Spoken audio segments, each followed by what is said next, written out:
capacidad de sensibilidad y de sentimiento enorme también.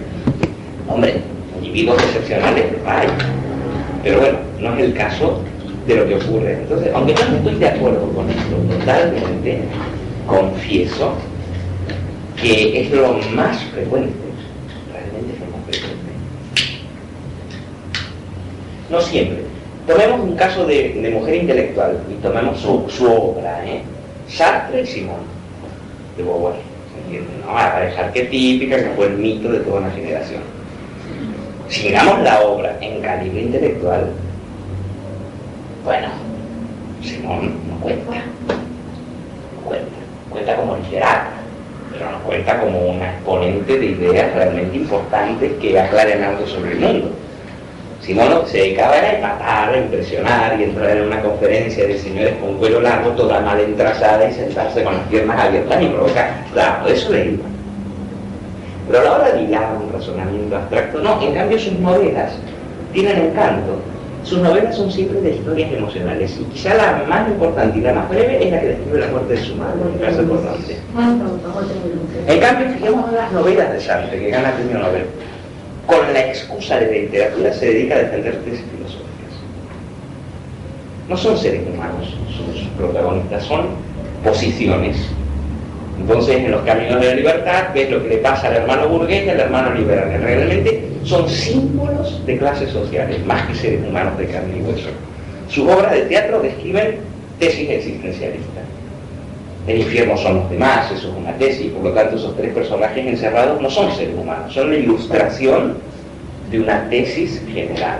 Por ejemplo, o no puede haber compromiso si uno no está dispuesto a ensuciarse. Entonces los personajes de la mano sucia, pues no es un auténtico revolucionario, es un símbolo del idealista que no se compromete. Sí, son símbolos. Así, Sartre, cuando se trata de la situación particular, solo ejemplifica universales, y Simone, cuando se trata de la hora de acceder a lo universal, solo generaliza particulares. O sea que es un ejemplo, y Simone es una mujer con un alto desarrollo intelectual, sin ninguna duda. ¿Se entiende? No quiere decir que no haya alguna, debe haber. Pero bueno, no se las encuentra uno todos los días. Hombres refinados emocionalmente, sin duda que los hay, pero tampoco se los encuentra todos los días. De todas maneras, un detalle interesante de Jung es esto. Según él, todo esto está, yo transmito lo que él dice, no es que yo... La sombra, recuerden que la sombra es un componente personal. Por cierto, hay una sombra personal y una sombra colectiva, pero con la que uno lidia, ha de lidiar en su propia vida es con la sombra personal. Pues la diferencia entre la sombra y el ánima, o la sombra y el ánimo, según Jung, es que la sombra suele asumir el mismo sexo de la persona, mientras que ánima o ánima son figuras contrasexuales. Quiero decir que en un varón funciona el ánima y en una mujer el ánimo, pero en un varón la sombra aparece bajo ropaje masculino y en una mujer la sombra bajo ropaje femenino. Y no hay cosa que yo, amigo de mujeres toda la vida, haya oído hasta la saciedad decir a todas las mujeres que es mejor ser amiga de los varones que de las mujeres. Casi todas mis amigas detestan tener amigas y les encanta tener amigos, porque con las mujeres son competitivas, en cambio con los chicos se puede. Bueno, eso está clarísimo, que los personajes portadoras de la sombra para las chicas son chicas. Por eso la mayor parte de las relaciones conflictivas, no eróticas, ¿entiendes?, las tienen con chicas. Lo mismo con los señores siempre su rival, su enemigo, el que le jode la vida suele ser otro hombre, salvo como se trata de historia de amor, que ahí ya entra el ánima y el ánimo. ¿Se entiende esto? Entonces, como si yo dijera, bueno, la parte de la propia sexualidad, que es la que normalmente lo tiene más integrada, suele aparecer más en la sombra.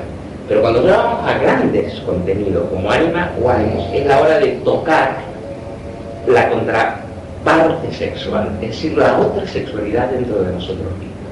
Sin duda, es más fácil, con lo complejo que es contactar con la sombra, que tomar conciencia del ánima o de las cosas. Mucho más fácil.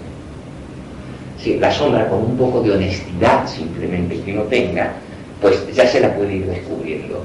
El ánima o el ánimo son mucho más inacibles, mucho más intangibles, mucho más engañosos. ¿Sí? Vamos a ver unas descripciones que da él de cómo pueden aparecer ánimas ya. Son descripciones de él, ¿eh? Esta vez traje porque realmente la traducción castellana es pésima. En castellano se llama Las relaciones entre yo y el inconsciente. Es el libro donde habla justamente del proceso de individuación, es un libro importante, pero es tan desastrosa la traducción, tanto que me he preferido esto, y eso que no es mi lengua, mucho menos. Es que este es el que yo había leído primero, luego me lo compré en castellano y cuando me empecé a leer decía, si me hace otro libro. Y es que donde aquí dice A, allí dice no A. Y este tiene más sentido, ¿no? Entonces, hablando, tiene un capítulo muy interesante que habría que leerlo entero, que es el capítulo número, ahora les digo, es largo por eso, ¿no? Es el segundo de la segunda parte, ¿sí? Que habla de la individuación, que se llama El ánima y el ánimo. O sea, que un capítulo entero dedicado a eso, con ejemplos y demás, pero donde da una cierta descripción. Por lo menos para tener alguna idea, ¿no? Esto no es. ¿Qué tipo de hombres son los ideales para la protección del ánimo? Me ha asustado porque creo que doy con el tipo. Creo que doy con el tipo. ¿Y cuáles son el tipo de mujeres ideal para las que se les cuelgue la protección del ánimo? ¿Sí? Por ejemplo, son extranjeros, se dedican a la enseñanza de temas espirituales. Y bueno, a eso implica lo que me pasa acá, ¿tres? Debe ser.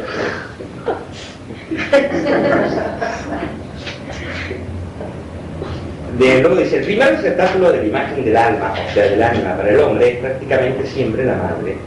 Más tarde, los receptáculos que aportarán al hombre un reflejo viviente de su ánima serán las mujeres que hacen vibrar los sentimientos del hombre. Y que es indiferente, además, que sean en un sentido negativo o positivo. Es decir, o se odie o se ama, evidentemente. Pero, ¿dónde está? Igual que en el capítulo siguiente. Sí, estaba en el siguiente.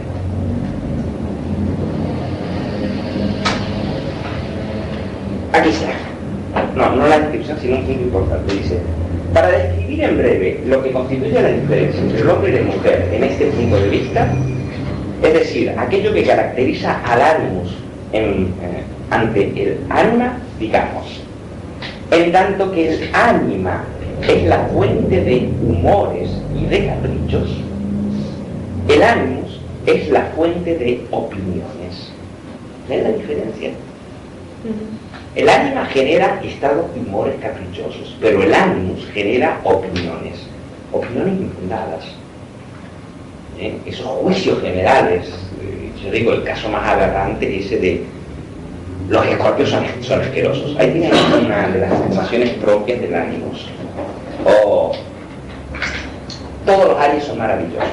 Ese tipo de conversación, que por cierto es más frecuente en círculos femeninos que masculinos, muestran el tipo de falsedades dichas con pretexto de conocimiento propios del ánimos, porque realmente hablar de los Aries es una locura. Cualquiera que sepa astrología con un grado de profundidad sabe que eso no lo hace alguien que sabe. Cuando una persona dice, los Aries son así, seriamente está poniendo de manifiesto que la astrología no sabe nada, no tiene ni idea.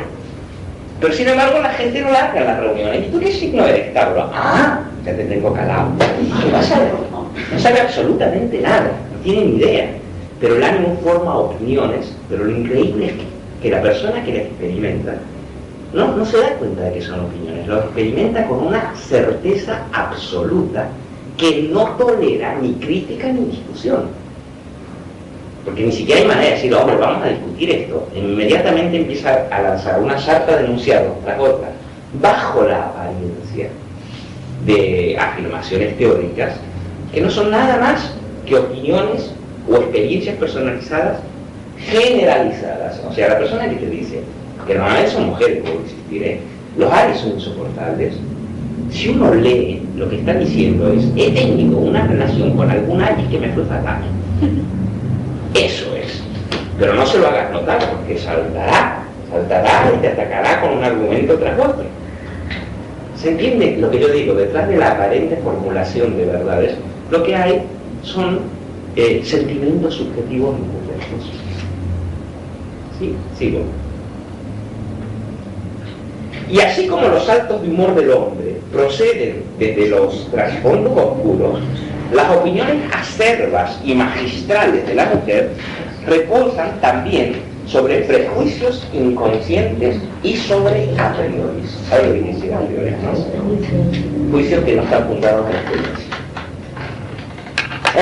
Sigo. Las opiniones del ánimo tienen con mucha frecuencia el carácter de convicciones sólidas que no son fáciles de desmontar, o sino de principios desde el comienzo intocables, de valor aparentemente infalible.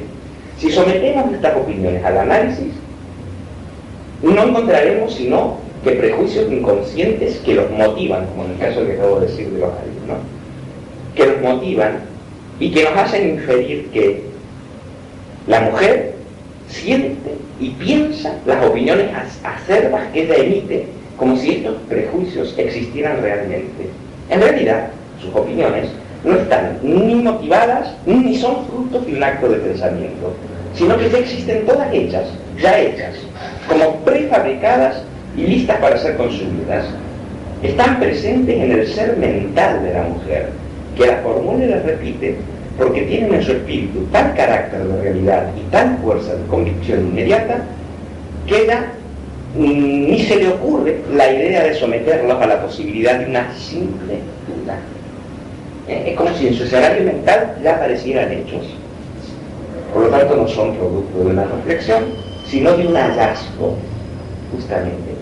Y el contacto crítico con el ánimos enseña no a enunciar verdades encontradas, sino a generar verdades a partir de premisas.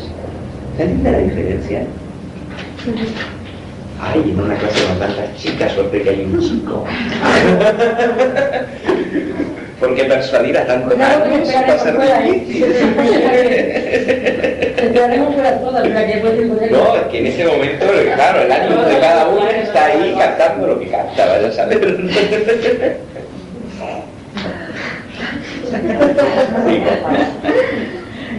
Pero se entiende lo que él quiere decir. Yo no sé si es verdad. Se estaría quizá tentado de suponer que el ánimos, bajo el modo del ánima, se personifica bajo los rasgos de un hombre. Pero, como la experiencia lo muestra, esto no es verdad sino de modo condicional, pues, de la manera más inesperada, interviene en la mujer una circunstancia que determina una situación psicológica fundamentalmente diferente de la del hombre.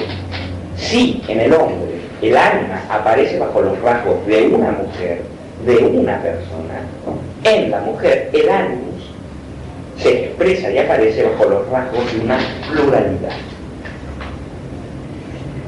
Pluralidad, y por lo tanto mucho más abstracto, mucho más impreciso que el ánimos, que el ánima.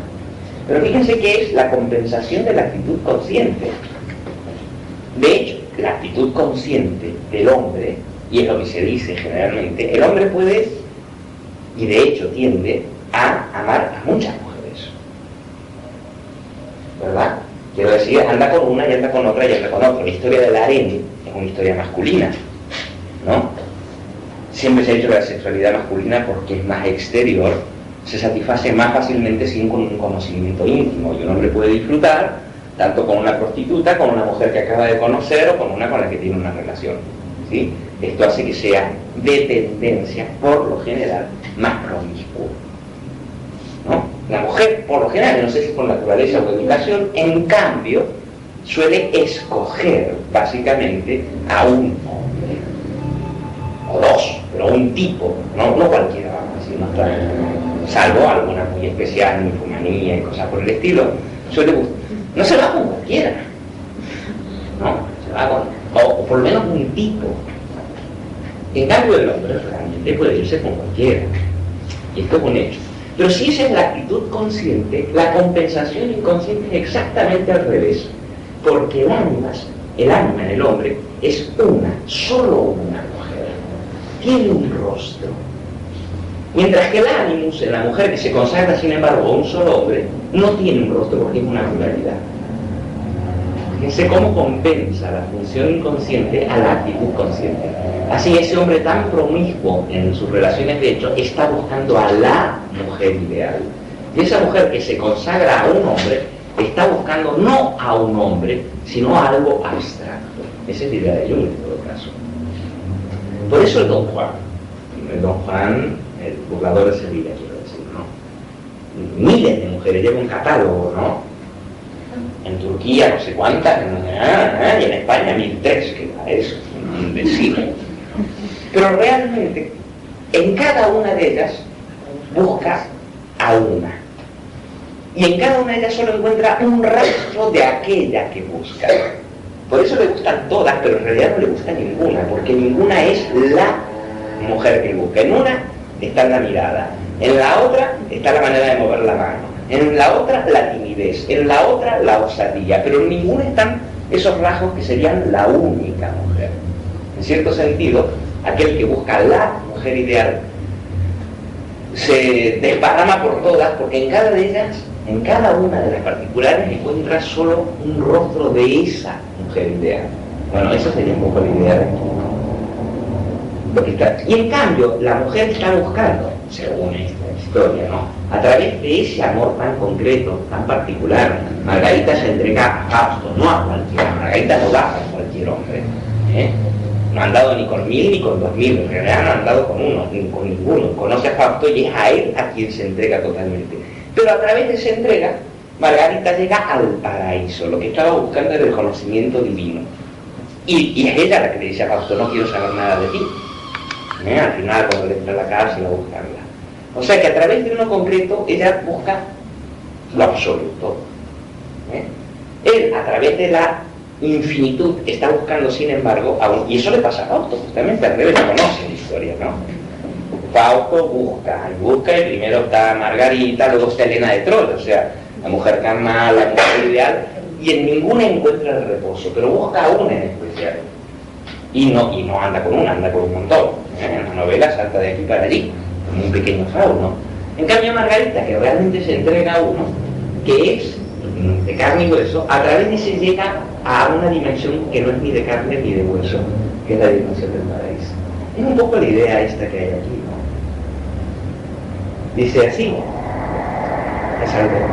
el Agnus es algo así como una asamblea de padres o de otros portadores de la autoridad que mantienen conciliables y que emiten ex cátedra juicios, entre comillas, razonables, inatacables.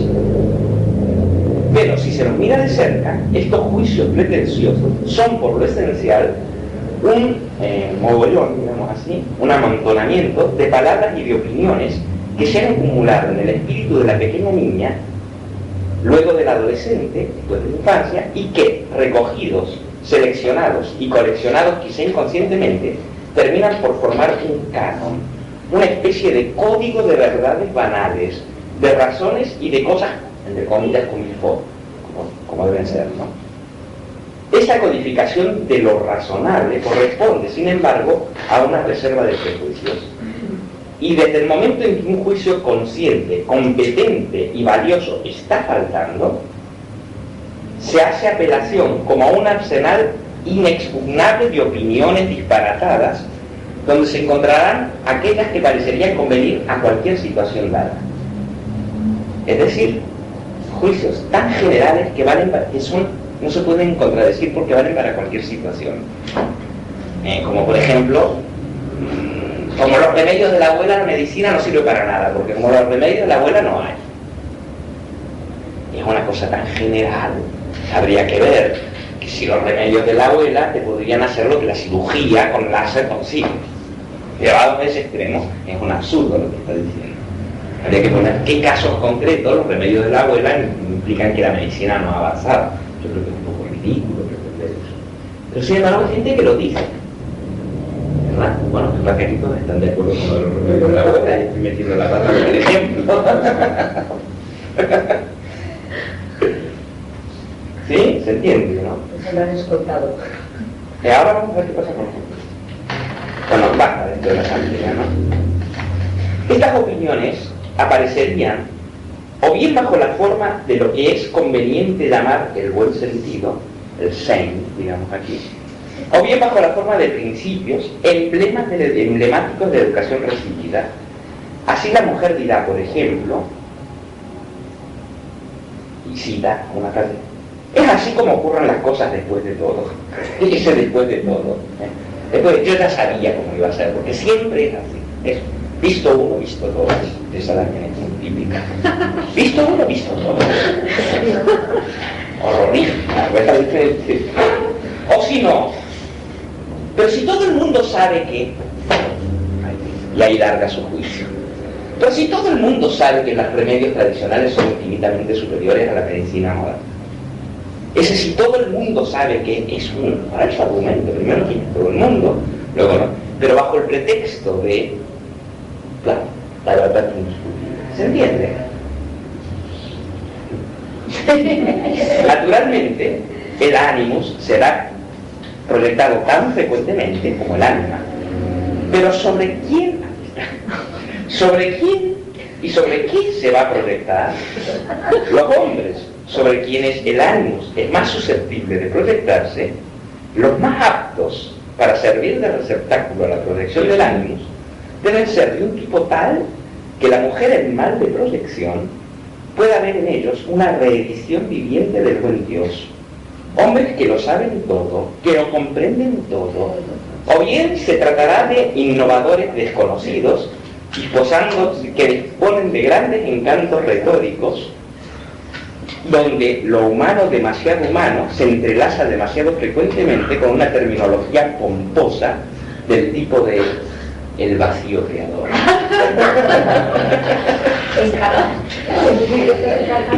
Soy un poco más riguroso y no tan pomposo, pero bueno. Pues sería en efecto caracterizar insuficientemente el ánimos de no verlo sino de una manera de conciencia colectiva, no verlo sino como una conciencia colectiva conservadora. El ánimos es también un innovador que en oposición a las opiniones codificadas por el uso, testimonia una increíble debilidad para los términos desconocidos y difícilmente comprensibles, por las grandes palabras que suplen de la manera más seductora, que proveen de la manera más seductora a eso que la mujer siente como particularmente odioso, es decir, la reflexión. Pero, por ejemplo, en literatura, en obras de teatro, se ve con mucha frecuencia esta mujer insatisfecha, la cigarra, ese cuento de Chekhov, maravilloso. Esa mujer insatisfecha, casada con un señor que trabaja todo el día duramente, pero que ella, entre tanto, se dedica a coleccionar nuevos artistas, coleccionar nuevos talentos, y que conoce a un extranjero que acaba de llegar y que tiene una teoría pomposa sobre las reencarnaciones y se dedica a pasearlo veleidosamente. Vamos, por eso existe, ¿no? Y todavía hoy existe. Esa protectora de genios desconocidos que por lo general son fracasados, contistas, estafadores, que usan toda la rima bombástica para ocultar su vacuidad de pensamiento. Pero que justamente a una persona que no le gusta pensar, esas palabras le llenan, le hace sentir que es, entre comillas, profunda. Y existen en Barcelona, por ejemplo, existen. Hay muchas más mecenas femeninas de genios, entre comillas, extraños, que luego resultan estafadores, divulgadores, que mecenas masculinos de musas de ese tipo. Muchísimo más, si miramos estadísticamente, ¿o no? ¿Cómo puede ser que, teniendo el varón, de hecho, más acceso al poder económico, las grandes mecenas, siglo XIX y siglo XX, son mujeres, que son, por lo general, mujeres insatisfechas, con pretensiones intelectuales, que se dedican a recoger nuevos artistas, nuevos talentos, no comprenden un pepino de sus obras, pero se les llena la boca citando los nombres? El nuevo emigrado ruso Orlov Orlov, que sostiene que la última encarnación de Cristo llegará dentro de 5 años y lo pasea por los circuitos intelectuales. Es verdad, quiero decir que no es muy frecuente, muy conocido, ¿o no? Yo conozco montones de la política de la pregunta, ¿no? Llevar una calle, necesitas que le van a la pues. No personalice. Personalizar sería uno de los errores del ánimo. Decir, bueno, me está atacando a mí. No, estamos hablando de lo universal. Ya de los símbolos de comprensión, ¿no? Pues miren a su alrededor y lo verán. Lo verán. Es muy frecuente, tanto que ya es un personaje típico de la literatura. ¿No recuerdan esta película maravillosa de Hitchcock que se llama La Soga? Maravillosa, porque hay un personaje femenino que es esto, una señora tontísima, pues encantadora, pero tontísima, que va de visita al piso de estos chicos y que, por ejemplo, dice: vi una película maravillosa, encantadora, que se llama no sé qué de no sé cuánto, no sé qué. ¿Y quién trabaja?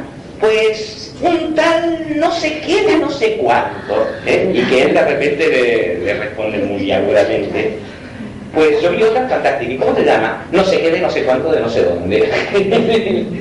Sí. Otras personas, lo hablé al comienzo, que usan palabras, adjetivos superlativos para suplir la falta de ideas. ¿Qué te pareció la obra o la novela?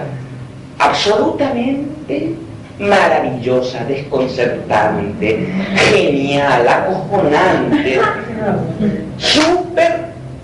O sea, montones de adjetivos que ocultan la vaciedad de un juicio crítico.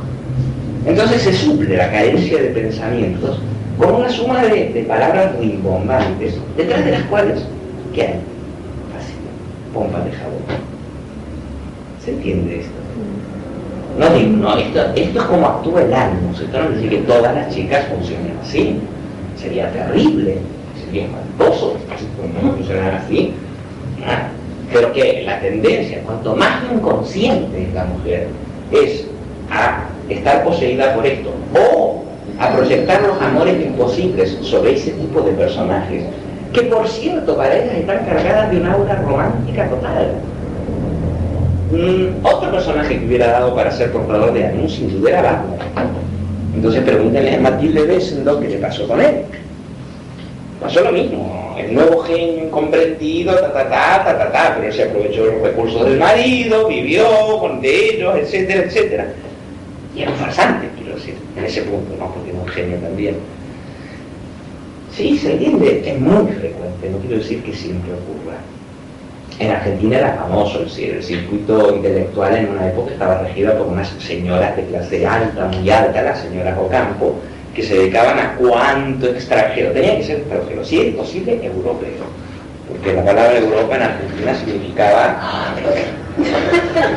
Entonces venía cualquier desconocido, fracasado en Europa, que nadie lo conocía, y allí se lo recibía con pompa en los cenáculos literarios, se sacaban fotos, le hacían dar conferencias, los decían cualquier cosa, pero claro, la venían, y ellas lo apreciaban como genio, porque no entendían que iban a otras cosas. Por supuesto, hubo personas valiosas como Milló, que pasó por Argentina, y a quienes recibieron, pero hubo un montón de insignificancias a quienes se les hacían cenáculos literarios y demás. Bueno, estas señoras, la Victoria Campos, sobre todo, esa, porque la hermana, mal que mal, era más desarrollada intelectualmente. Pero fuera una cosa penosa, una buena mujer, por esto, y ha hecho de escena, el arte y esto. Pero evidentemente no entendía, porque una persona que entiende de arte se da cuenta de que este es un sinvergüenza y un charlatán que no tiene nada que decir. Pues ella podía presentar como el genio del siglo al auténtico genio del siglo o al charlatán más insignificante. Quiero decir que no le interesaba el mundo del pensamiento. Se fascinaba de una manera emocional con el misterio que eso generaba. ¿Se entiende? Ahora ya vamos a ver la contraparte, que los chicos no vamos a quedar muy bien parados.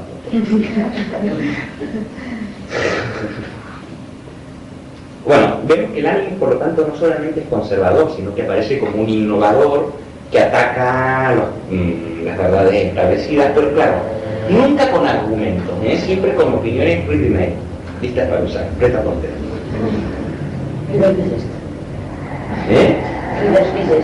Sí, por ejemplo, ¿no?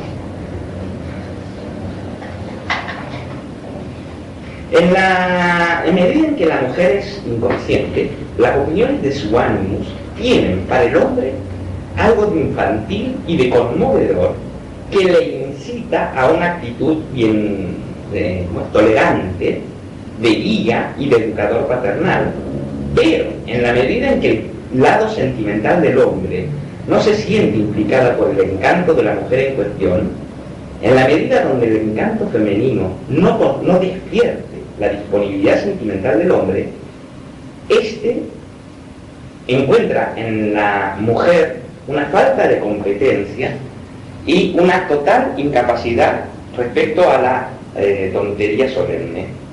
De así que las opiniones ya hechas del ánimo de la mujer tienen, a los ojos del hombre, algo de supremamente irritante, sobre todo a causa de su falta de fundamento. En la boca de la mujer, el hombre percibe muchas opiniones por amor a la opinión. Opiniones a menudo formuladas solamente para poder decir alguna cosa. En general, cuando las cosas llegan a este punto, los hombres se vuelven virulentos, pues es una constatación inquebrantable que el animus determina la intervención, la entrada en juego del ánima, y viceversa también, lo que vuelve sin esperanza toda continuación de la discusión. ¿Se entiende? Es decir, es esto, o sea, mientras el tío esté enamorado concretamente y exista esto, pues esas tonterías en boca de ella despiertan en él la gracia, como el perrito de gracia que necesita ser educado, tolerante, ese padre. Pero en cuanto desaparezca la atracción sexual, o eso, el enamoramiento, esas cosas en boca de ella no despiertan en él tanto el afán de discutir como una especie de estado de ánimo, es decir, el ánimo irritable. O sea, el ánimo de ella despierta en él el ánimo. Y cuando intervienen estos factores, él y ella ya desaparece. Es lo que David Grimm llama el hombre de hielo, ¿se acuerdan? Sí, esta cosa fría y cruel que destruye muchas relaciones, por cierto. El hombre de hielo es el ánimos, y no me acuerdo cómo decía del ánima, la gorgona o algo así, ¿no? O sea, es decir, en la mujer se despierta algo así como una cosa vindicativa, recriminadora. A la hora de hacer recriminaciones es impresionante la memoria que puede tener, porque entonces, pero tiene que estar fuera de sí, que es cuando intervienen estas cosas, ¿eh? No está controlado, ¿no? Sino cuando viene fuera de sí, entonces sacan la lista. ¿Y tú que hiciste esto? ¿Cuándo? En noviembre de 1961. Y en diciembre del 62 y en marzo. Y está ahí toda la lista de recriminaciones calladas y guardadas. ¿No lo han visto? No ha sido única víctima de eso. No. También hay hombres que claro.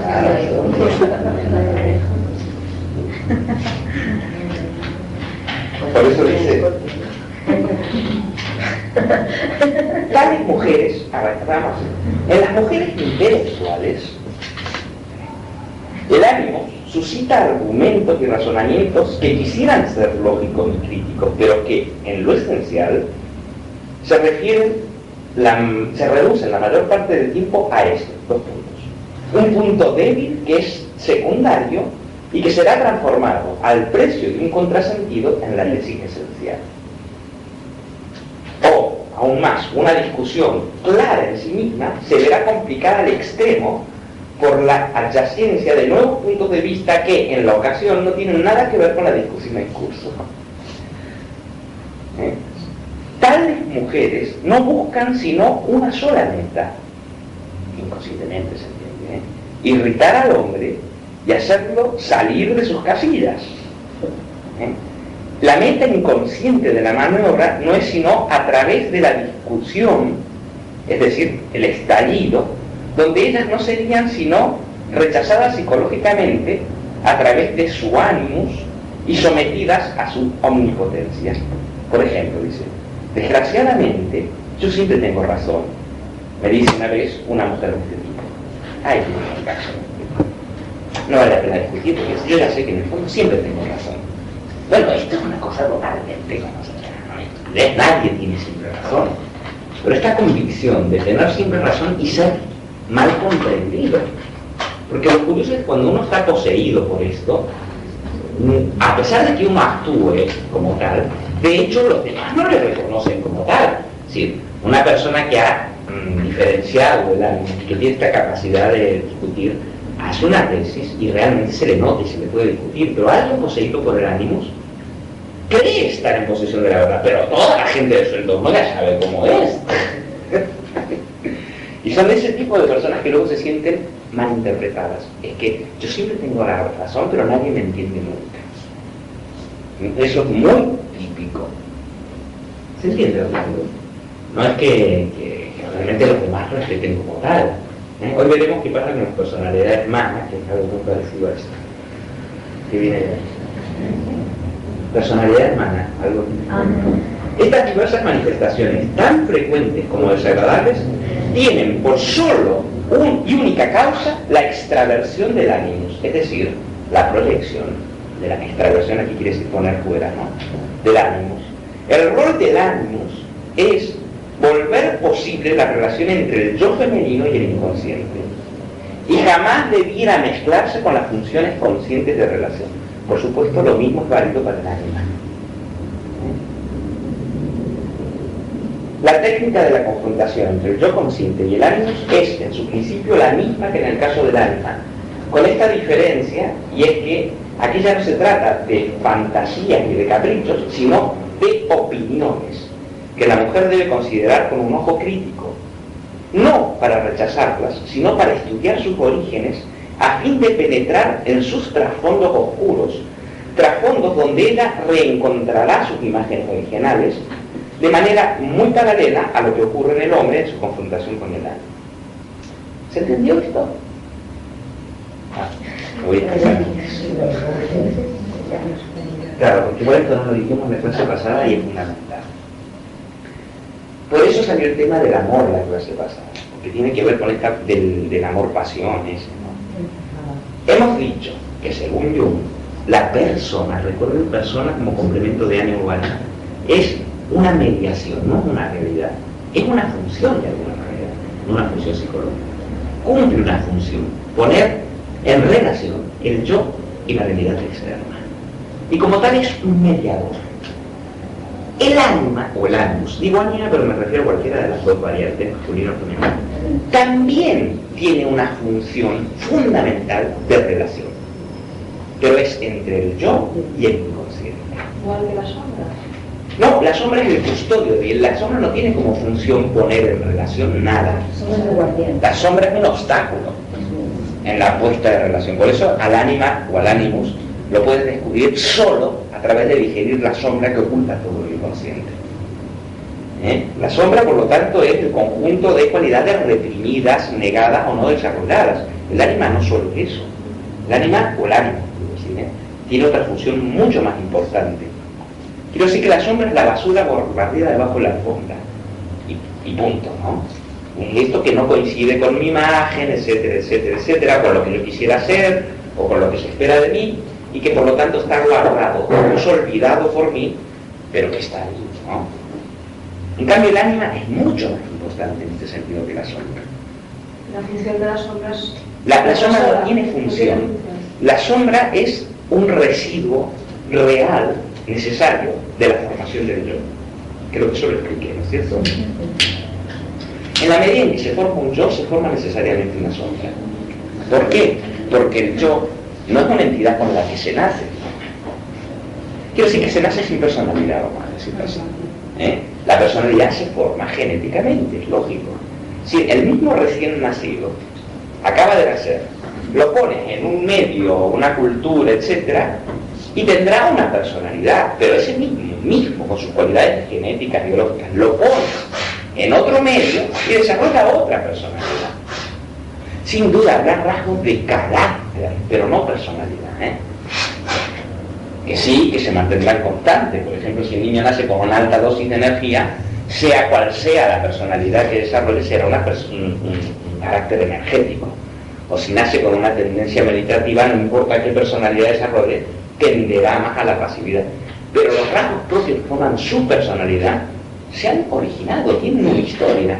Y esa historia es principalmente la historia de los 7 primeros años de vida. Por lo tanto, el niño nace sin yo y sin tú, sin diferencia. Y empieza a formarse un yo. ¿En base a qué? En base a los requerimientos que provienen del exterior básicamente. Impulso, lo expliqué todo esto, ¿no? Así que los padres eran el primer obstáculo, porque son los primeros que ponen el límite al deseo del niño. Inevitablemente. El niño grita a las 5 de la mañana y los padres están fastidiados tratando que se duerman. El niño quiere irse hacia el balcón y los padres lo frenan. Por lo tanto, son los principales objetos de proyección del otro hombre. En relación a esto, a la escuela, al medio en que uno nace, uno va recibiendo naturalmente una serie de proyecciones. Se nos enseña, por ejemplo, qué conductas son buenas y deseables y qué conductas son malas. ¿Y qué hace el niño? Pues, por lo general, le trata de desarrollar las buenas a costa de las malas. Aprendes que, por ejemplo, robar es malo. Aprendes que la codicia es mala. Luego, ¿qué haces? Pues no es que no codicies, sino que no lo reconocerás ya nunca conscientemente. Tu personaje consciente será un personaje no codicioso, forzándote por ser eso, hasta creyéndote que eres eso. Entonces, en la medida en que el yo se va definiendo como una suma de rasgos, la sombra va creciendo a la par, como todos aquellos rasgos reprimidos, no aceptados o no desarrollados de la personalidad. ¿Se entiende? Por lo tanto, el día que una persona quiere conocerse realmente, no conocerse como ego, ni como persona o personaje, sino conocerse realmente, lo primero que se va a topar es todo aquello a lo que no le ha dado cabida en su realidad, pero que está habitando en su interior bajo la forma de sombra. Su codicia secreta, su envidia secreta, sus miedos no reconocidos, las funciones que no llegaron a desarrollarse para que se desarrolle el yo, todo aquello que ha sido prohibido, ya sea por el entorno externo o ya sea por formación interna. No se olviden que en cada ser humano habita todo. Nada humano nos es ajeno. Y mientras más nos horrorizamos de conductas de los demás, más estamos alienados de nuestra propia naturaleza. Si esas personas dicen, yo no entiendo cómo Pepita pudo haber hecho esto, lo único que muestra es lo alienada que está esa persona de sí misma. Porque si contactara realmente con su sombra, claro que podría comprender a los otros. Aunque yo no lo hago, puedo entender que lo haga. Si puedo aceptar que existe la envidia, que existe la insatisfacción, que existe la inseguridad. ¿Y cómo no lo voy a aceptar si miro un poco en mi interior? Más que mentiroso conmigo mismo tendría que ser para no saber qué es la rabia, no saber cómo se siente uno cuando le pisotean, no saber cómo se siente uno cuando otro se lleva el premio que uno desea. Claro, no conscientemente, uno dice, yo no soy envidioso, etcétera, etcétera. Uno no fomenta eso. Pero el sentimiento natural de que, hombre, prefirieron a aquel y no a ti, lo único que como no es elegante, pues no lo dices, incluso tratas de no sentirlo. Pero tratar de no sentirlo solamente es reprimir un sentimiento. Y se va depositando ahí, esa ansiedad, esa rabia, esa cólera, que yo no soy así. La persona que vendo tampoco es así. Trato de no ser así, llego a olvidarme de que eso habita en mí. Pero ahí está en un saco guardado todo ese material de eso. Por eso es tan penoso el encuentro con la sombra. Ahora, mientras más uno esté alienado en su propia sombra, más juzga radicalmente a los demás. Yo no entiendo, dice una chica, cómo Pepita puede llorar por cualquier cosa. Hay que ser muy imbécil para no entender cómo una persona puede llorar. Basta conectar con la propia pena para saberlo. Pero si una mujer ha reprimido esto, no tolera su propia debilidad, ¿cómo va a tolerar la de los demás? Por eso le molesta tanto tener una compañera de trabajo que llore por los hombres, porque en el fondo no se lo permite a sí misma. No quiere decir que tengas que llorar, pero si reconoces que tú sabes oscuramente lo que se siente, solo que no te lo has permitido expresártelo, puedes confirmar lo que sea. ¿Se entiende? Lo que sea. Por eso el grado de rechazo que experimentamos a los demás es el grado de rechazo de nuestra propia sombra. Esto no quiere decir que todo nos parezca maravilloso. Habrá conductas que nos parezcan reprobables o no, pero no incomprensibles. Es muy distinto. ¿Se entiende lo que quiero decir? Y a la medida en que algo nos resulte incomprensible, es porque no hemos contactado con ese punto en nuestra naturaleza. Pero ese punto está. Está en todo. Está la violencia, Está el ser víctima, el ser victimario, la posesividad, la angustia, la inseguridad, la rabia, todo eso está. Y si lo hemos olvidado, pues recordemos la infancia, ahí está todo. Y si realmente no recuerdas tu infancia, haz un análisis porque tienes un bloqueo. Y es serio, es importante. Hay gente que dice, yo no puedo recordar de los 8 años para atrás. Eso es un bloqueo. Son los años más importantes de la vida. ¿Cómo no vas a recordar? Cuando las impresiones eran más fuertes y más devastadoras que nunca. Cuando mirabas al mundo con ojos nuevos y por lo tanto cada cosa era mucho más impresionante que después. La primera vez que ves el mar, imagínate, no es como cuando lo has visto millones de veces. La primera vez es, ¡guau! ¡Qué impactante tiene que ser! Claro, si ha ocurrido a los meses no te acordarás, pero si eso ocurrió a los 4 años es que, si te lo has olvidado, es que hay un bloqueo. La experiencia de estar contento, de estar triste, esto de triunfar o de fracasar, las primeras, son determinantes, absolutamente. Entonces, hay gente que dice, no puedo recordar nada antes de los 11 años. Entonces, ahí hay una especie de negación. No es que no quieran, es que no pueden realmente. Pero si no pueden, necesitan ayuda. Por lo tanto, la sombra crece con el yo. El ánima no crece. El ánima está ya en el momento de nacer. Así como la sombra es una formación histórica del personaje, recuerda que le dije, mientras mayores somos, mayor es la sombra.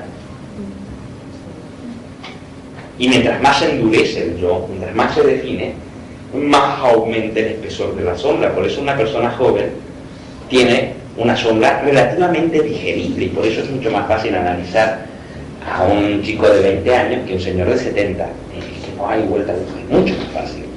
Porque aún hay flexibilidad, aún lo escondido, por mucho que al chico de 20 años le parezca terrible lo que te vaya atrás, porque la sombra siempre es terrible, siempre es menor, igual que la disponibilidad al cambio de la actitud consciente, siempre es mayor en una persona que se está formando que en una persona que está forzada. ¿Sí? Pues entonces la sombra es proporcional al yo. Tiene un comienzo y tiene un desarrollo. En cambio el ánima y el ánimo nacen con nosotros. Como nacen con nosotros los riñones y los pulmones. Ya nacen, luego crecerán o no. Pero en el momento de nacer ya hay riñones y pulmones. En el momento de nacer ya hay ánima, ya hay ánimos. Pero no hay sombra. ¿Se entiende? Ahora, es que el ánima y el ánimos, ¿no lo entiendes? No sé. Ah, no lo crees, pero no es que no lo entiendas. Ah. No digo que no sé. Sí, pero no sé si lo creo o no. Ah, bueno, eso ya es otra cosa. Eso ya es otra cosa. Hombre, a mí, la verdad que yo me lo creo. Absolutamente. Porque es una cuestión teórica, otra vez aquí ya vamos a lo personal, lo impersonal, lo objetivo, lo subjetivo. Pero el inconsciente colectivo, si aceptamos la hipótesis, existe en el momento ya de nacer. Hay todo un inconsciente colectivo que está en el niño funcionando en el momento que nace. ¿No? Ya hay una serie de arquetipos inherentes a cada nuevo espécimen. Entre esos arquetipos inherentes ya existe el arquetipo de ánimos y el arquetipo de ánima. ¿Y la sombra no era el arquetipo también? Como colectivo, pero no como personal. Sí, la sombra es, como colectivo es un arquetipo. Pero se va llenando, la personal se va llenando, se va haciendo, va tomando sustancia con la propia vida. ¿Y el ánimo y el ánima no se va llenando de lo personal? No. El ánimo y el ánimo la vas viviendo a través de experiencias personales, pero no cambian. En este sentido son como eternos. Es como decir, el arquetipo paterno y el arquetipo materno ya están en el recién nacido, solo que este no es consciente. Es decir, necesidad de padre y necesidad de madre, necesidad de autoridad y necesidad de amor, hay en cualquier criatura humana en el mismo momento de nacer, aun cuando todavía no hay identidad personal. Bueno, necesidad de padre es arquetipo paterno. Luego lo irá viviendo a través de el padre de carne y hueso que le toque. Esto sí, y a través de las autoridades que vaya encontrando en su vida, irá cobrando forma, pero el impulso a la búsqueda de una autoridad existe. no se gesta con el libro, ya está. Vamos a decir, ánimo y ánima son necesidades del alma. La sombra no es una necesidad del alma, es un producto inevitable de la formación, igual que el yo. Claro, es que a mí lo que me confunde es que todo ello dices que son arquetipos, entonces, cuando hablaste de la sombra dices que era un arquetipo, cuando hablaste de la persona dices que era un arquetipo también. Claro, pero ahí tienes, la persona se forma, la persona tiene un origen histórico también, es decir, no naces con una persona formada. No. El arquetipo de la persona está. El arquetipo de la persona, pero no mi persona. Mi persona, que no es la tuya. Ahora, lo que es cierto es que no hay ninguno de aquí que no disponga de persona. Como tal, es común para todos que haya una mediación entre lo que realmente somos y lo que mostramos. Y más, incluso de lo que llegamos a creer que somos, hay una diferencia enorme. Yo creo que no hace falta correr mucho ahí. Todos sabemos que cuando estamos en casa, en chinelas y sin nadie presente, nos dejamos, si no estamos muy contraídos, claro, nos dejamos hacer y decir y expresar cosas que cuando estamos en público no lo hacemos, ¿verdad? O sea, no nos tiramos un pelo en público. Como está solo en casa, sí que lo hacen, ¿no? Bueno, a poner un ejemplo muy tonto y muy banal, porque no significa nada. Si alguien te agrede en tu vida íntima, puedes reaccionar de una manera que igual no es elegante hacerla, y además sería inadecuado hacerlo en público. O sea, la persona no solo es falsedad, es adaptación. Imagínense que yo hoy haya tenido un día fatal en mi vida personal y esto haga que en lugar de dar la clase me ponga aquí a llorar y a contarles mi vida. Esto nos trae una falta total de adaptación, es decir, el trabajo tiene su exigencia y exige que dijera, oh, lo mío, y venga aquí y cumplo una función. Naturalmente que el sujeto real que hay en mí está y se expresa a través de la función, y el día que estoy contento pues saldrá mejor la clase que el día que estoy deprimido, pero siempre hay un canon de cumplimiento. Eso lo marca la persona.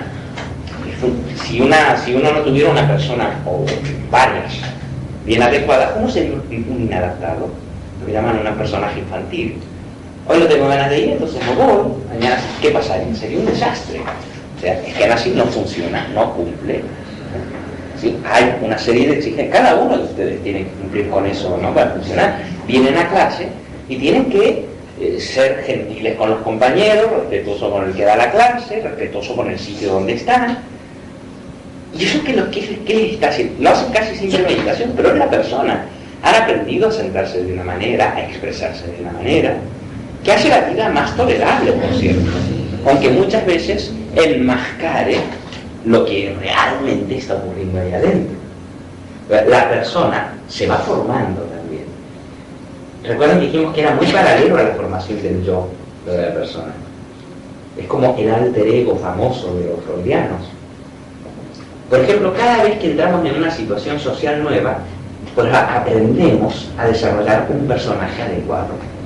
Es decir, la persona propia de un universitario no es exactamente la misma persona que la de un obrero, ni es la misma persona que la de una ama de casa. Que es, cada rol social tiene sus gestos permitidos y sus gestos prohibidos.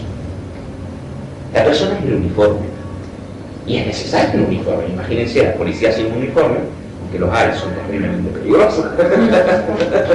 No, pero un uniforme, si yo en la calle me siento atracado, sé a quién acudir, ¿no? Por eso se pone el uniforme.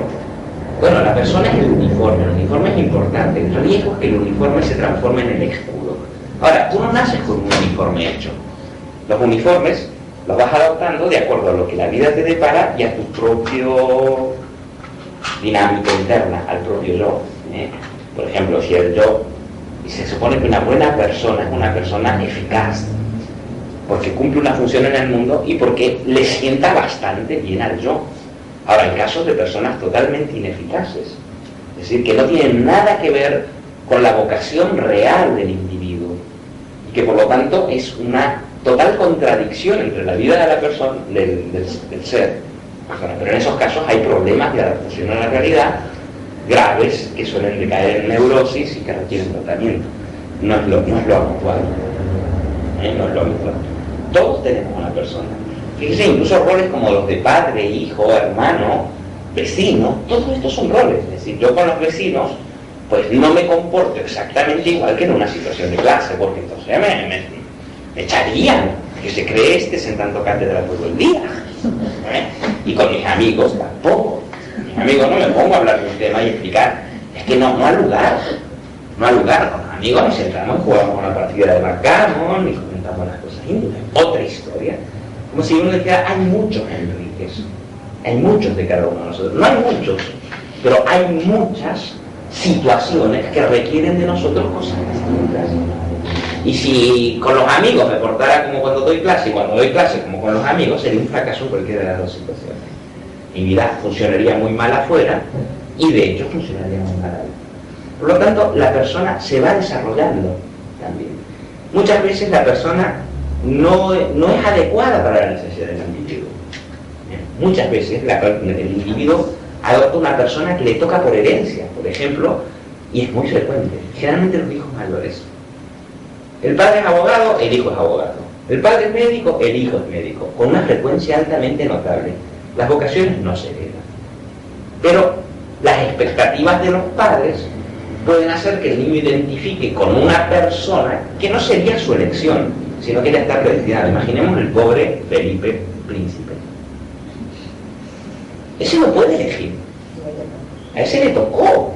Ya en el momento de nacer, ahí tiene un caso de una persona ya predeterminada. Es monstruoso, quiero decir. Que la falta de libertad que esto implica es enorme, pero la mayoría de nosotros, gracias a Dios y gracias a la Revolución Francesa, podemos elegir dentro de lo que cabe, ¿no? En cambio, el alma, en cualquiera variante, masculino o femenino, no se elige. En este sentido, nosotros somos los elegidos del alma. Nosotros podemos, más o menos, elegir la persona. Más o menos, es un acuerdo con algo que viene de fuera. Pero el de adentro puede o no acordar, cambiar. Pero el alma no se puede acordar ni cambiar. Es el alma la que es dueña nuestro y no nosotros dueños del alma. Nosotros podemos, con un grado de conciencia relativo, reajustar la persona. Incluso, llegado el caso, cambiar la personalidad. Se puede. Y así, y hay miles de películas. Piensen, por ejemplo, Alice, de Woody Allen. Ahí ves cómo cambia la persona. No cambia el sujeto íntimo, pero cambia totalmente la manifestación de ese sujeto. Desde la señora llena de quejitas y de dolores, insatisfecha, tonta, que no se da cuenta de nada, pero claro, su alma se le manifiesta como dolores aquí, insatisfacciones, que vive una vida falsa y que no lo quiere aceptar, a la persona que se da cuenta de esta falsedad y se asume tal como es. Y claro, cambia su persona. Demasiado la película, además un poco planetaria, ¿no? La mina está media hippie, ¿no? Pero bueno, es un ejemplo así más o menos. Estos cambios ocurren en la vida, son cambios de persona, pero el alma cambio no cambia, nunca cambia. Lo que sí puede cambiar, debe cambiar, que es lo que pasa espontáneamente a partir de la segunda mitad de la vida, es la orientación del alma. ¿Por qué? Porque así como la persona debe servir para que yo entre en relación con el mundo, sin persona no hay relación con el mundo. Por lo tanto, siempre que hay relación con el mundo hay persona, solo que hay persona adecuada, persona inadecuada, persona asfixiante, persona demasiado blanda, etcétera, etcétera. En este caso, por ejemplo, la gente con problemas graves de psicosis o así, no es capaz de crear ese puente con el exterior, ¿no? Claro, y por eso está ahí dentro. Claro, porque entonces la posesión por parte del ánima es total. Surgen 1000 personalidades fragmentarias. ¿Vieron aquella película? La comenté que le iban a dar, la de la múltiple personalidad. 3 rostros de Eva. Aquí no. Joder. En versión original, con el formato original, una buena película. Un caso real de múltiple personalidad. Sé que un día que daba clase, dije, esta noche van a dar en la segunda cadena, no se la pierdan, porque es material de reflexión. Es un caso real de múltiple personalidad, o sea, de una chica que tiene al principio 2, que no se conocen entre sí, o sea, que es 2, no se cae en estado de posesión. Una es una ama de casa tonta, sumisa, ineficaz, dependiente, bobalicona, y otra es una prostituta inconsciente, aventurera, lanzada, y cuando se transforma en una no tiene conciencia de la otra, de repente se despierta, vuelve el ama de casa con el traje de prostituta y no entiende qué ha pasado, dónde está, y cada una tiene un nombre. Pero luego, en medio de la terapia, aparece una tercera, 3. Es un caso real y está filmado de acuerdo a los archivos de las entrevistas de la terapia. Es fabulosa la película, sobre todo viendo este curso de Jung, aunque el psicoterapeuta que la trata no es junguiano, por cierto, pero se ve claramente. ¿Por qué? Porque por un lado es la versión oficial, la que está casada y tiene una hija, es una tonturrona, reprimida, beata, llena de miedos, con la falda larga, cerrada hasta el cuello, completamente tonta y muy timorata. Pero la otra, que es la sombra, es exactamente lo opuesto. Provocadora, se le tira a cualquier señor, busca situaciones arriesgadas, totalmente inconsciente, es decir, se va con el primero que venga, se emborracha, con una cosa, todo lo opuesto. Pero a través del tratamiento sale la tercera, y la tercera es la persona real, madura, el centro real. Y hay una lucha entre las 3 personalidades, y primero desaparece la tonturrona, y solo quedan la mala, digamos, y la centrada, y finalmente desaparece la mala, y la que queda es la que en el fondo hubiera sido ella misma si no hubiera tenido un problema infantil muy grave que ocasionó esto. Pero es curioso porque primero se ve la persona, la que quiere mostrar, la que se cree que es, luego la sombra, que es la antítesis, y cuando la sombra conoce a la persona, porque en un momento una habla con el médico y dice, una se llama, por ejemplo, además en inglés es muy curioso, ¿no? Se llama Eva, pero una se llama Eva White, que literalmente quiere decir Eva Blanco, y cuando sale la otra, ya no es Eva White, es Eva Black, que quiere decir Eva Negro. Entonces Eva White no sabe que existe Eva Black, pero Eva Black cuando aparece sabe que existe Eva White. Dice, esa tonta, que no venga, me voy a quedar yo una vez para siempre en este cuerpo, la echaré hasta que Eva White se entera de que existe Eva Black. Y Eva Black, por supuesto que hay Eva White, y entonces aparece una tercera, Inés, y esa es una mujer centrada. Pero de repente Inés sabe que existe la Black y la White, ¿se entiende? Y solo a través del diálogo entre estas, una empieza a morir, luego muere la otra y finalmente queda, afortunadamente terminó bien. Y como la que se había casado era Eva White, pues cuando quedó la Inés no tiene nada que ver con el marido, de hecho se va con otro señor mucho mejor, por cierto, mucho más consciente y más pleno. Bueno, es un bonito ejemplo de ver todas estas instancias, cómo cada una brota en un mismo cuerpo, ¿no? 3 personas distintas en un solo cuerpo. Son casos excepcionales. Creo que en la historia del siglo XX se ha habido 15 casos de personas múltiples, mucho. Hace poco que lo pasaba por la tele, ¿no? Y que Rousseau, sí, esa tenía como 17, y en el estrado de repente se transformaba, le cambiaba la voz. No, esto es un caso real. caso real me salió en televisión explicado. Y como en América transmiten estos juicios por la tele, la gente se hacía el banquete porque se testificaba y de repente se transformaba en otra, y en la mitad del testimonio le cambiaba la voz y salía otra, y era como y no mentía, quiero decir, la una no sabía lo que la otra hacía y viceversa. Bueno, eso en menor escala, mucho más atenuado, muchísimo más atenuado, existe en todos nosotros. Pero eso sería histeria, ¿no? Las cosas. No, eso sería esquizofrenia. Esquizofrenia digo la transformación mental, ¿no? ¿Y qué te parece? Pero es una disociación, ¿no? Es un... Pero es eso. Pero es eso. Una personalidad esquizofrénica es que son varios que no se conocen entre uno. Sí, sí. Autónomos. Esquizo quiere decir división, cortar. Entonces son como el freno general, la frenología del cerebro, ¿no? Como si fueran varios personajes distintos. Bueno, pero en menor escala, mucho más atenuado y reducido por el predominio del complejo del yo, que todos lo tenemos. Dentro de cada uno de nosotros existen varios personajes. Solo que el yo mantiene como más integrados, ¿no? su fuerza, su garra. Entonces uno Hay veces que te emborrachas, por ejemplo, y te sale otro. O no les ha pasado nunca.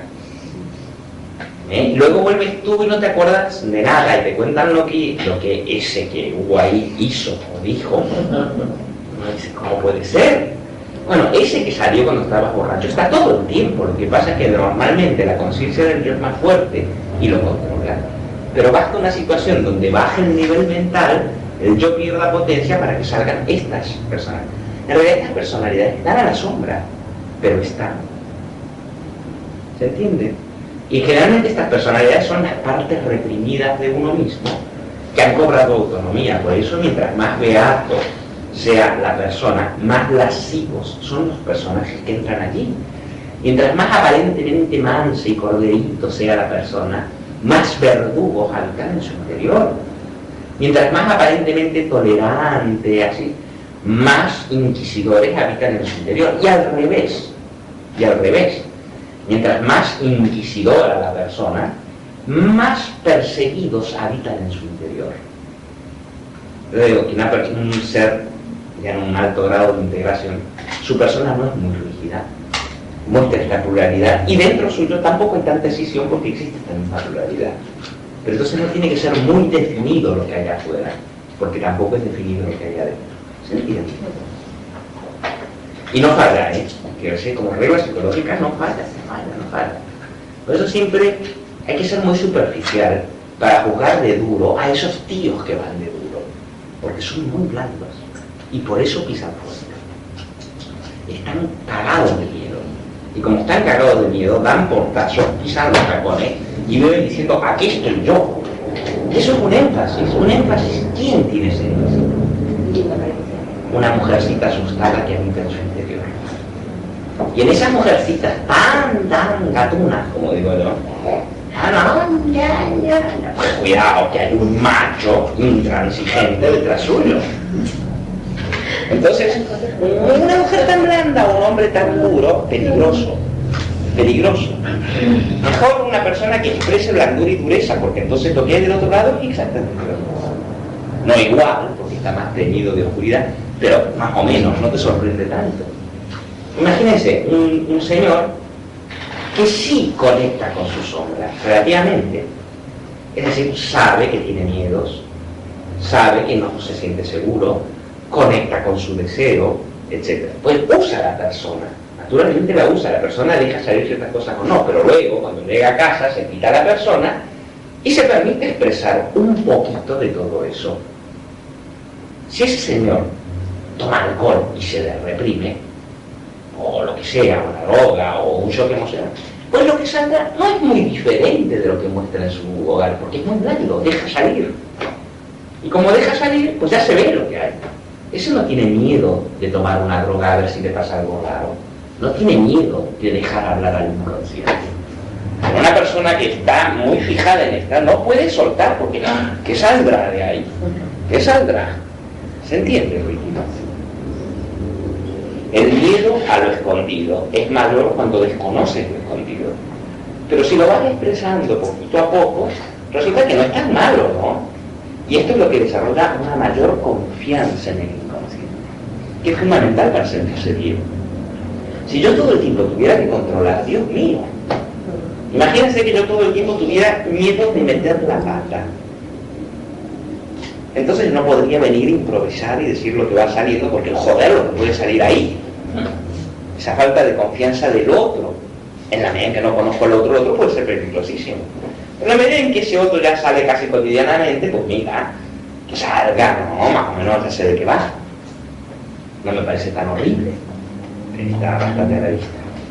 ¿Se entiende? Por eso esas personas tan contraídas que las hay, rígidas, ¿no? Que no se pueden aflojar, no pueden dejar que emerja lo que emerja, y que solo se aflojan cuando beben alcohol o en una circunstancia muy permisiva, pero que en el resto del tiempo están como acartonados. Detrás de lo que hay miedo al inconsciente, miedo sin saberlo a la propia sombra, y ese miedo, como no es reconocido, se proyecta en la posibilidad de que otros te hagan daño, te manipulen, te hagan esto. Y entonces el miedo de perder control porque me van a usar es toda una mentira. Miedo de perder control por miedo de caer en las garras de ese otro que habita en mí. Y en la medida en que no lo conoces, aparece proyectado. Vuelvo a insistir, curiosamente, en las mujeres, no digo en todas, pero en todas las que yo conozco más o menos íntimamente, esas manipuladoras son mujeres. Son mujeres. Siempre no tienen, con los hombres que es una relación más erótica, o sea, de seducción, aunque no lo hacen conscientemente, ¿eh? Pero con las mujeres establecen una relación de intimidad. Y yo he escuchado muchas veces la frase de las mujeres, dicha por mujeres, ¿eh? Las mujeres son horribles porque se meten en mi vida y tratan de dirigirme, y tratan de manipularme y se me quieren transformar en mis madres. No tienen esa historia con los varones, la tienen con las mujeres. ¿Por qué? Porque la sombra de una mujer es femenina. ¿Se entiende esto? En cambio con el varón es el ánimo, que es otra película, que no la de la sombra. ¿Sí? Ahora, ánima o ánimos también verdaderamente para lo que están no son cosas en sí mismas, son puentes. En sí, un puente ha de ser cruzado. Un puente no está para que adores el puente, como decíamos una vez en clase, o para que hagas una casa en el puente. Porque si haces un templo en el puente ya no cumple su función de permitir unir las orillas. El ánima, cuando digo ánima, vale ánimos también, ¿eh? Es un puente entre el yo y el inconsciente. Ahora bien, de hecho, como la barrera está, porque aquí está la sombra justamente, del yo para adentro hay una barrera, el ánimos y el ánimos no aparecen como función de relación con la propia entraña, sino proyectados fuera. Y nos llevan a estas situaciones de desafuero o de descontrol emocional, de perder la chaveta por alguien. Solo la pierdes por aquel que se ha vuelto personificador del ánimos o del ánima. No te vuelve loco o loca cualquier persona. Solo aquellos que te vuelven loco o loca, aquellos que te vuelven loco o loca son porque se han devenido portadores de ánimo o de ánima. Y si alguien te vuelve así de loca, es, como dijo recién Jung, porque estás en mal de proyección. Y entonces, ¿qué pasa? Te vives a ti mismo, al inconsciente, pero fuera de ti. O sea, te estás viviendo a ti mismo sin saberlo, creyendo que estás viviendo una relación con otro. Fíjense que el ánimo proyectado o el ánima nos impide relacionarnos unos con otros. Hace que nos atraigamos, pero que nos desconozcamos, que nos usemos, que nos mutilemos, que nos poseyamos y finalmente que nos separemos. Pero esto es mutuo con otra persona, le debe ocurrir lo mismo. Hombre, a veces pasa, lo debes saber tú también, de que uno se vuelve loco por otra persona que es totalmente diferente a uno. Y es bastante triste, porque ¿qué pasa? El que ha caído en estado de proyección es el que ama, pero como el otro no puede proyectar sobre uno, no ama. Y uno se muere de pena y de angustia, ¿verdad? De todas maneras, se hace una suerte. Porque si el otro además puede proyectar sobre ti su ánima, se establecen estas relaciones simbióticas muy potentes, pero que por lo general son muy destructivas. ¿Por qué? Porque no se relacionan dos personas entre sí, sino que se relacionan cuatro. Cuatro. Yo, con mi ánima vista en ti, y no contigo, o sea, yo y mi ánima a través tuya, no sé qué es mi ánima, creo que eres tú. Tú con tu ánimos a través mío, tu ánima a través de mi proyección del ánima, y mi ánimo despertado por tu proyección en mí. En realidad somos 6. Es un merdero, un auténtico merdero.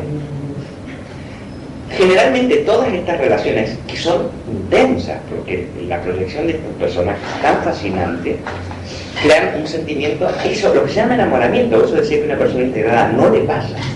No quiere decir que no pueda amar, no puede enamorarse de esa manera. No le pasa, seguro que no le pasa. Porque El animus o el ánima es la otra mitad de nuestra totalidad. Cuando estás conectada, te sientes incompleto sin la otra persona. Esa otra persona se transforma para ti en la perfecta realización de ti mismo. Por eso no puedes vivir sin ella. Por eso la vida en un instante sin ella es bien intolerable. Por ello en su ausencia solo es frustración y descentramiento, es algo espantoso. Me decía una chica muy centrada, por cierto, o sea, especial, que vino a leerse hace poco y que sale de una relación bastante tormentosa. Me decía, yo ya no quiero más esto. Ahora, si fuera por querer, claro, no depende del querer, ¿no? Pero si fuera por querer, yo no quiero saber nada de pasión y enamoramiento, porque es una enfermedad espantosa. Es tener 40 grados de fiebre todo el tiempo, no poder trabajar, no poder concentrarte, conocer el infierno de los celos, de la rabia, de la indignidad, de la posesividad, estar continuamente oprimida por algo que no controlas. Claro, hay momentos de enorme felicidad, enorme, guau, seguidos por momentos demenciales de infierno. Es decir, yo en principio no soy posesiva y he conocido la rabia de los celos que nos he tenido que tragar, pero el infierno del tormento de qué hará, con quién estará, no me mira, no me llama, ay, ahora sí me mira, la vida vuelve a tener sentido, es espantoso. La chica era una chica muy creativa, una artista, y durante ese periodo no pudo producir nada. Si no podía traer y concentrarse, no podía. Pues realmente un estado demencial, bastante espantoso.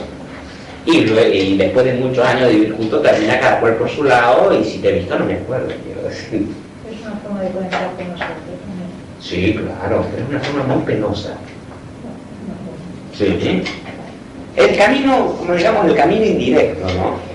El camino que pasa por reconocerse a través del espejo. En lugar de contactar directamente contigo, contactas con tu imagen puesta fuera de ti, ¿no? De todas maneras, la proyección de la sombra siempre ha existido. Siempre en la medida en que no investiguemos nuestro propio inconsciente. Siempre hay gente a la que detestamos. Siempre hay gente a la que admiramos excesivamente. Siempre. Bueno, ahí está la sombra. De por medio, ¿no?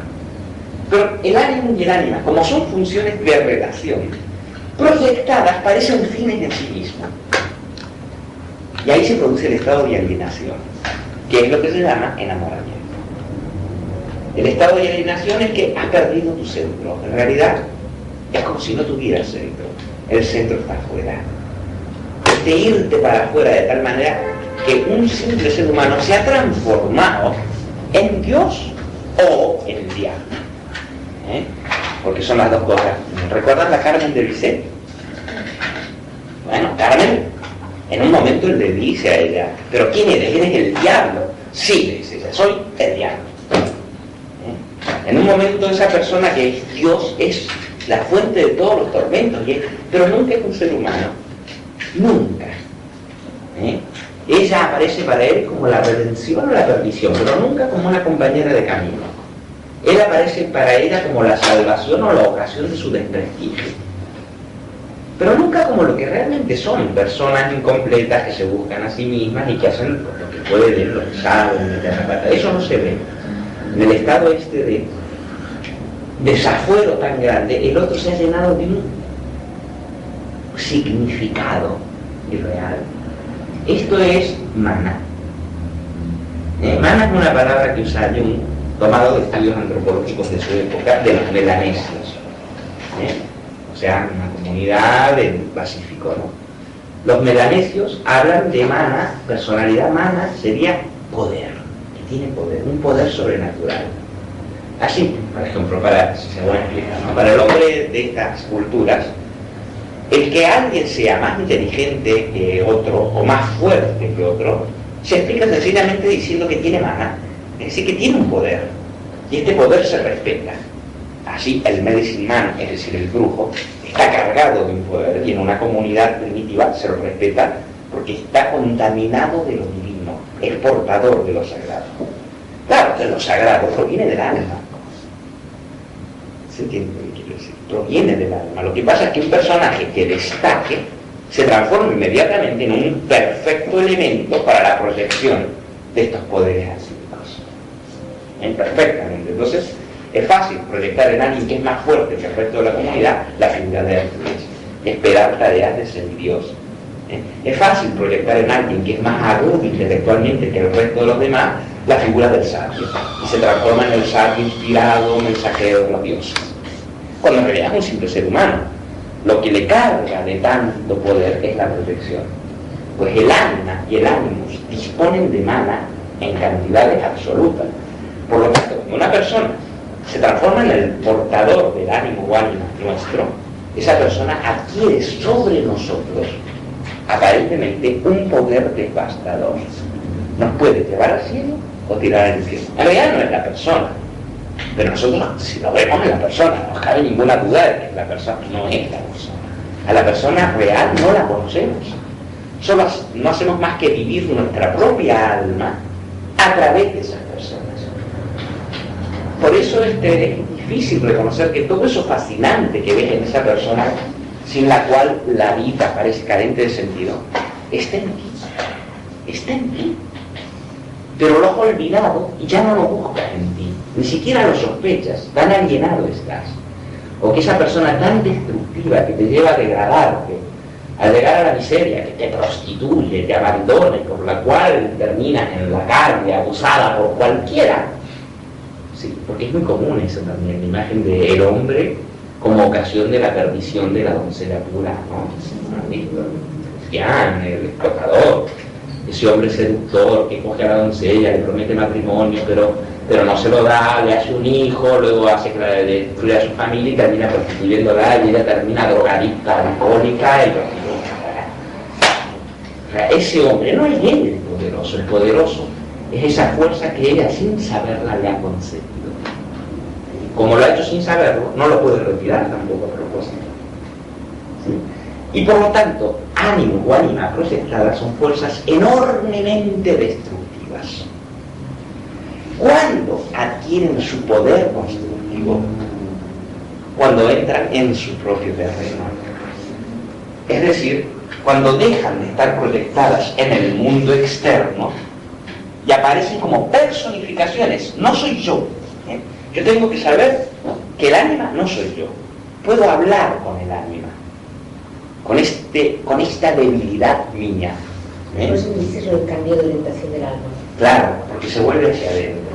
Y entonces el alma es la descifradora de los sueños, la intérprete de los mensajes del más allá, aquella que me lleva a conectar con mi misma profundidad abismal e invisible. El ánima son esos caprichos, lo que cada uno llama su flaqueza, su punto flaco, donde uno ahí no controla. Si la reconozco y sé que no soy yo, no creo que es un defecto mío, creo que es una entidad autónoma psicológicamente que habita en mi interior, que no depende de mí y a quien tengo que tratar con tanto respeto como a una persona externa, pero sé que viene de las profundidades, que no está afuera y que realmente si dialogo con ella, por ejemplo, estoy de mal humor y me doy cuenta de que estoy de mal humor y entonces no critico el mal humor, sino empiezo a preguntarle a mi propio mal humor, ¿qué quieres de mí? ¿Por qué no me sueltas? ¿Por qué me has puesto en este ánimo depresivo? Y dejo que los humores hablen. El ánima se transforma en la mediadora que hace aflorar lo que era inconsciente para que yo lo vaya integrando. ¿Se entiende? Lo mismo con el... Ahora vamos a leer ese pasaje de Jung que resultó oscuro y lo van a ver, espero, claro. Porque lo es. Con toda esta explicación del promedio dice así. El ánimo es una especie de... La técnica de la confrontación, es decir, del diálogo entre el yo consciente y el ánimos, es, desde su principio, la misma que en el caso del ánima. Con esta diferencia, que no se trata en el caso del ánimo, como si en el del ánima, de fantasías y de caprichos. O sea, en el hombre el ánima aparece bajo la forma de fantasías, caprichos, estado de ánimos infantiles, cambios de humores, irritabilidad, susceptibilidad y todo ese tipo de cosas tan frecuentes en los señores, que no, además no lo reconocen. En cambio, en el ánima no se trata de fantasías y caprichos, sino de opiniones.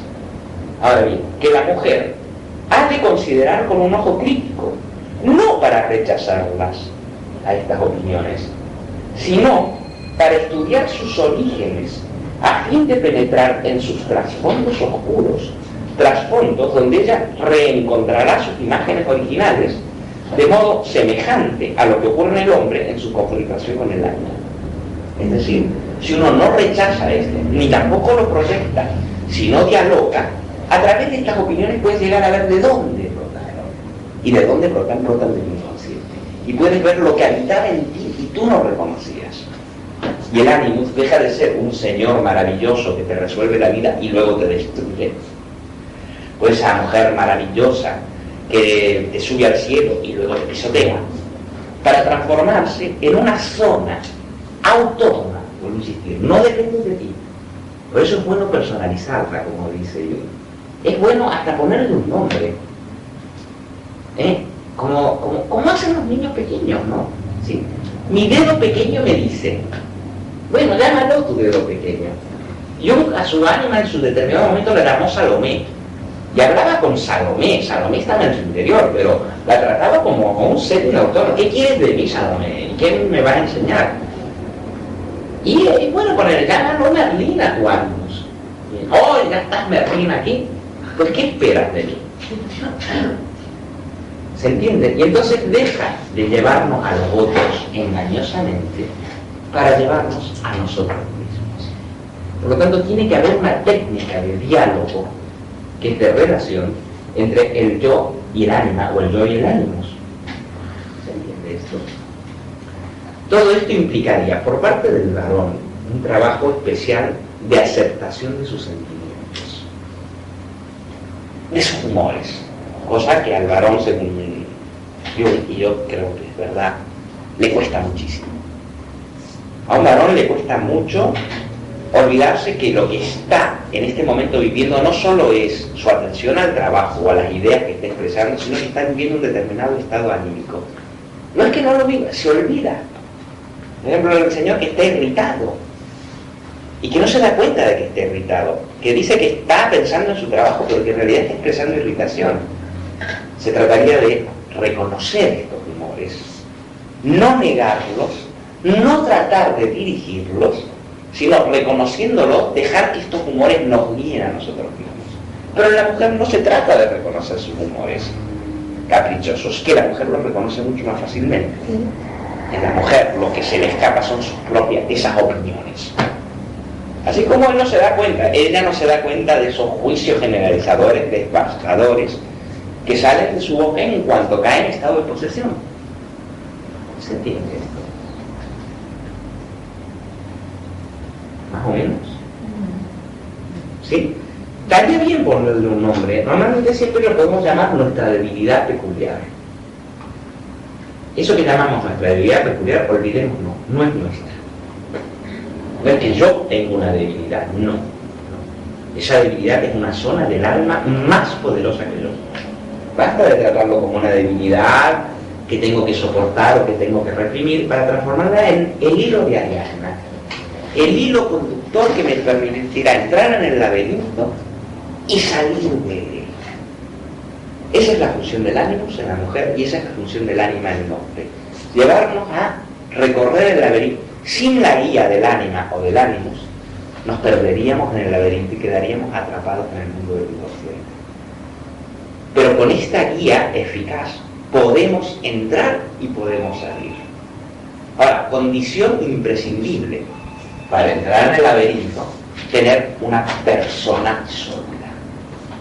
Por esto Jung insiste en todo el tiempo, los jungianos también, que todo el tiempo, aún en este proceso que puede ser devastador de experiencia de sí mismo, no hay que dejar de trabajar cotidianamente, no hay que dejar de funcionar cotidianamente, aunque a veces realmente te sientas como un trapo y no tengas ánimo. Pero esta fortaleza de anclaje en la realidad por la persona es ineludible para no quedar atrapado en la depresión, en la locura, que hay momentos que pueden ser como de locura, o en el desánimo, nunca mejor dicho. Y por eso la primera faceta de regeneración es cuidado con tu sí, hay un plan de trabajo, ¿no? Y el plan de trabajo varía con la edad de la persona, está claro. El trabajo no es lo mismo para un chico de 15 que para un hombre de 30 que para una mujer de 50, es distinto. Pero en principio, el plan de trabajo es, primero, reflexionar sobre la persona. Tratar de devenir consciente de la persona, con la cual estamos, por lo general, identificados inconscientemente. Así que hay personas que cumplen un rol social, como médico, doctor, pero hay otro tipo de personas, o sea, de personaje, que se apoderan de nosotros. Por ejemplo, aquel ser humano que se ha identificado con el rol y se lo cree de víctima. Pobrecita yo, todo a mí me cuesta, nadie a mí me entiende, nadie me comprende, soy una mártir, si todo el mundo supiera lo que yo sufro. Eso es persona también. Eso es una máscara. Lo que pasa es que la persona no se da cuenta de esto, se cree que es eso. Es lo mismo que el director de la General Motors, que se cree que eres eso, el título que tienes. Es lo mismo. Este otro individuo se ha identificado con una especie de rol que le sirve para exigir de la sociedad, para dar a la sociedad, aunque sea en su familia. Por lo tanto, primero y principal, tratar de ubicar la o las personas y darnos cuenta de que no somos nosotros. La persona en su sitio es la primera condición para un estado psíquico saludable. La persona en su sitio quiere decir, la uso cuando es necesario, me separo de ella cuando no es necesario, y todo el tiempo tengo claro que no soy eso, que puedo desempeñarlo, que lo puedo hacer, pero que yo no soy eso. Cosa que por lo general no suele ocurrir, Así el premio Nobel se cree que es el premio Nobel y se olvida de los pelos que se tira, de los ronquidos y de la posesividad. ¿Se acuerdan cuando les conté esto de esta amiga? Una amiga bastante querida, bastante infantil en otras cosas, ya mayor, que tiene un amante, no se nada, también muy mayor, que es juez de la Suprema Corte, que pim pam pum lo persiguió durante 20 años. ¿La conocen? Sí. Bueno, no la menciono. No.